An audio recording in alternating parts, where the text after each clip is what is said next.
Sumainyo ang Panginoon. At sumaiyo rin. Ang mabuting balita ng Panginoon ayon kay San Lucas. Papuri sa iyo, Panginoon.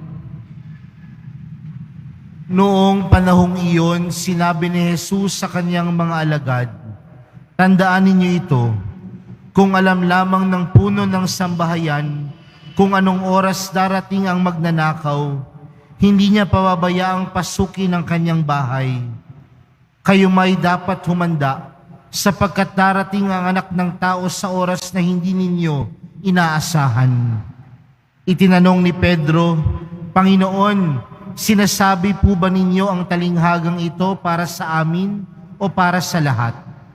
Tumugon ng Panginoon, "Sino nga ang dapat at matalinong alipin? Hindi ba siya ang pamamahalain ng kanyang Panginoon sa sambahayan nito upang magbigay sa ibang mga alipin ng kanilang pagkain sa karampatang panahon?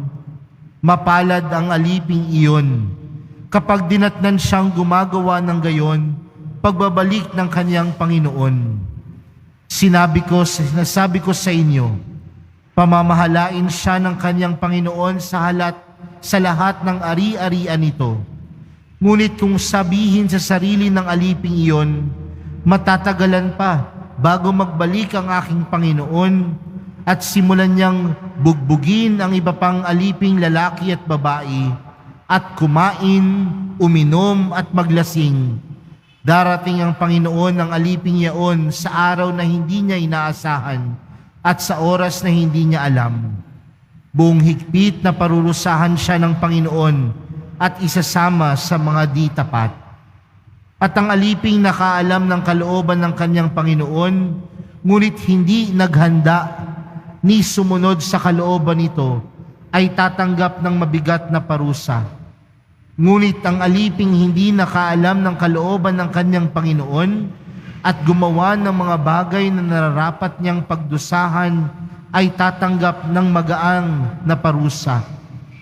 Ang binigyan ng maraming bagay ay hahanapan ng maraming bagay, at ang pinagkatiwalaan ng lalong maraming bagay ay pananagutin sa lalong maraming bagay.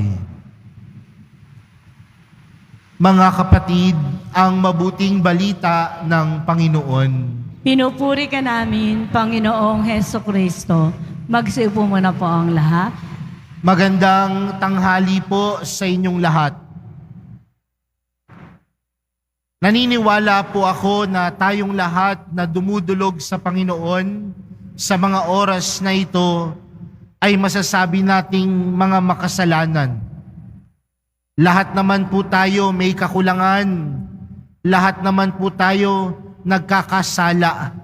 Lahat naman po tayo nadadapa. Pero mga kapatid, kahit alam natin na tayo ay makasalanan, laging ipinapaalala sa atin na meron tayong Diyos na maawain at napagpatawad. Dahil sa awa at pagpapatawad ng Diyos, ipinaparamdam niya sa atin kung gaano niya tayo iniibig at minamahal. Uulitin ko po, makasalanan tayo. Uulitin ko po, nagkakamali tayo. Pero tandaan natin na merong pa ring Diyos na maawain at mapagpatawad, dahil ang Diyos na meron tayo ay Diyos na puno ng pag-ibig. Mga kapatid, bilang mga tagasunod ni Jesus, ipinapaalala sa atin na hindi tayo dapat maging alipin ng pagkakasala. Bagkus sa buhay natin, nagsusumikap tayo na sundin ang kalooban ng Diyos. At sa pagsunod natin sa kalooban ng Diyos, ang ginagawa natin ay hindi pagkakamali, kundi ang ginagawa natin ay kabutihan. Minsan po kasi, aminin natin o hindi, minsan ginagawa nating dahilan yung ating sariling kahinaan. At lagi nating sinasabi, tao lang tayo, nagkakamali tayo. Tao lang tayo, nagkakasala tayo. Pero kung titingnan natin, ang isang taong tunay na sumusunod kay Jesus, nagsusumikap nagsundin ng kalooban ng Diyos. Ang taong sumusunod kay Jesus, nagsusumikap na gumawa ng mabuti at tama sa kanyang buhay. Hindi wag naman ho sana natin laging gawing dahilan ang ating pagkatao. At dahil sa ating pagkatao, wag nating gamitin itong dahilan upang sabihing makasalanan tayo. Bagkus, lagi nating aminin at subukin sa ating sarili na tayong lahat ay tagasunod ni Jesus. At ang isang taong tagasunod ni Jesus, nagsusumikap magpakabuti. Mga kapatid, sa ating ebanghelyong napakinggan, patuloy tayong pinapaalahanan ng paghahanda. Paghanda sa pagdating ng ating Panginoon. At anong sinasabi patuloy sa ating ebanghelyo? Na hindi natin alam kung kailan darating ang panahon. Hindi natin alam ang oras ng pagdating ng Panginoon. Pero isa lamang yung paulit-ulit na pinapaalala sa atin na siya ay darating. At kapag siya ay darating, ano dapat disposisyon ang meron tayo? Dapat palagi tayong handa. At sa ating pagiging palaging handa, ano ang pinapaalala sa atin? Na sa pagsusumikap nating gumawa ng mabuti at tama, wala po itong pinipiling oras at pagkakataon. Ngunit sa bawat minuto ng ating buhay, lagi tayo dapat gumagawa ng mabuti at tama.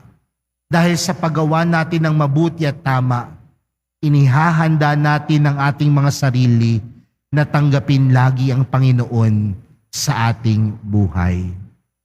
Alam niyo po, minsan, isang bagay po ang nakakalungkot sa atin bilang mga tagasunod. Minsan kasi ang pagiging mabuti at paggawa ng tama, minsan dinidepende natin sa panahon. Magpapakabait ako kasi birthday ko. Magpapakabait ako kasi may sakit ako. Magpapakabait ako kasi malapit na ang kapistahan ng itim na Nazareno. Malapit na ang Kapaskuhan. Pero ang isang pusong sumusunod sa Panginoon, lahat ng oras at pagkakataon, laging pinipiling magpakabuti. Makasalanan ang bawat isa sa atin. Pero tandaan natin, bilang mga tagusunod, dapat mas mamutawi ang pagiging mabuti. Bilang tagasunod, dapat mas mamutawi ang paggawa ng tama. Kaya sa pagpapatuloy po ng ating banal na misa para sa araw na ito, magandang tanungin yung ating sarili. Handa nga ba tayo talagang tanggapin ng Panginoon sa ating buhay? At anong klaseng paghahanda ba ang ginagawa natin upang siya ay matanggap sa ating puso? Sa lahat ba ng oras at pagkakataon, handa tayo na tanggapin siya sa ating buhay? Amen.